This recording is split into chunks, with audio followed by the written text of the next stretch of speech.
Welcome to a brand new episode of Don't Juice Podcast. Your boy Doe. You know what it is, man. You know what it is. Like this video, subscribe to the channel, share it, whatever it is. All right, y'all.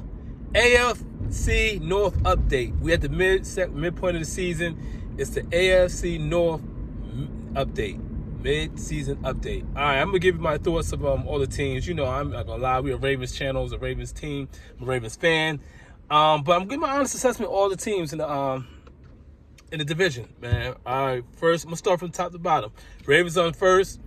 We're blessed to be in first. The Ravens are blessed to be in first because, you know, through with injuries and stuff like that. It could have went south. You know what I'm saying? We won some games, pulled the rabbit out our asses. Detroit, 66-yard field goal. Kansas City, late fumble, we recovered. You know, Indianapolis, we came back for 22. So it was definitely a season that we won games we weren't supposed to, but hey, we won them. And then, you know, we blew out the Chargers, you know, and the Broncos. And the first game of the season against the Vegas Raiders, it was a struggle. Lost, should have won, but we lost. But 5-2, not mad at the Ravens. Lamar Jackson's playing at a high caliber this season. Hollywood Brown, Mark Andrews, the defense is, you know, spotty. So the Ravens, they're number one in the division. Got their ass whooped by Cincinnati, but it's a week-to-week league. You know what it is. So they're blessed to be in the first place with like 16 players on IR.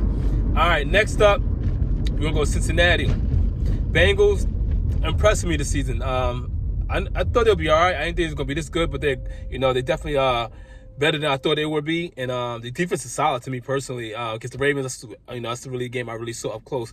But Jamar Chase is a monster, man. Jamar Chase is a fucking monster. No, there's nothing I can say bad about that boy. That boy's a monster. Mixon, I've always been a Joe Mixon guy. I liked him. Joe Burrow, great, good quarterback. Stephen A. Smith-Wildens talking about you'll take Burrow over Lamar because he's a better passer, which makes no sense because they both got the same amount of passing stats. But whatever. But yeah, defensive-wise, step up. I know for the Bengal fans, they probably hype because, it's not like being in contention. All right, so much respect for the Bengals. They should, honestly, losing that Packer game was crazy. They should have won that game. If any of the games they should have, if I go could have, should have, that was a game they should have won. They lost to the Jets. But I said it in the recap when they beat us. I said, after a big win, then why mess around, play the Jets and lose? And what the fuck they do? They did that. All right, then you got the Steelers. Pittsburgh Steelers. It started the season rough. Everybody was putting Ben in the grave. But the one thing I always say, I said the Steelers got a good-ass defense. Like, I don't care what anybody say. T.J. Watt, probably the best defense player in the league. I respect the Steelers defense. They beat the Browns yesterday. Again, is this Super Bowl caliber team? I doubt it. Because I don't think Ben is that good anymore. They don't run the ball enough for me. They depend on 5-yard passes and slants too much for me, for my liking. But the Steelers, and I think Ben, if the Steelers win Super Bowl, I'd be most impressed with Mike Tomlin job. But I think Mike Tomlin's an elite coach, so that's why I think what he does has that team going forward. Like, because they was left for dead a couple weeks ago, but Pittsburgh, they third place. Like I said, the defense gonna keep them all the games, so they're not a team that I look over. Then we got the Browns. You know something? A lot of Baltimore radio guys was on that bandwagon. Now dudes are acting like they weren't.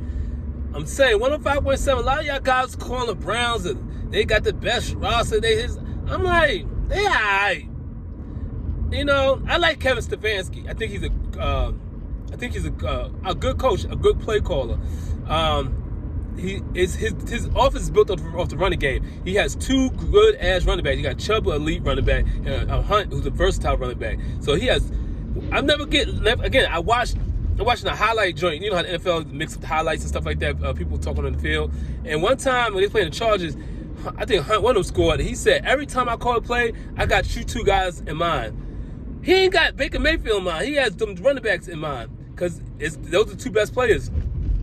And, the receivers letting them down. Landry and fucking Odell are shelling themselves. Them guys talked a lot of shit, but them guys is not with all that. But the Browns, man, like, I always say this, Baker Mayfield's okay. But if you paying him $40 million, be blessed.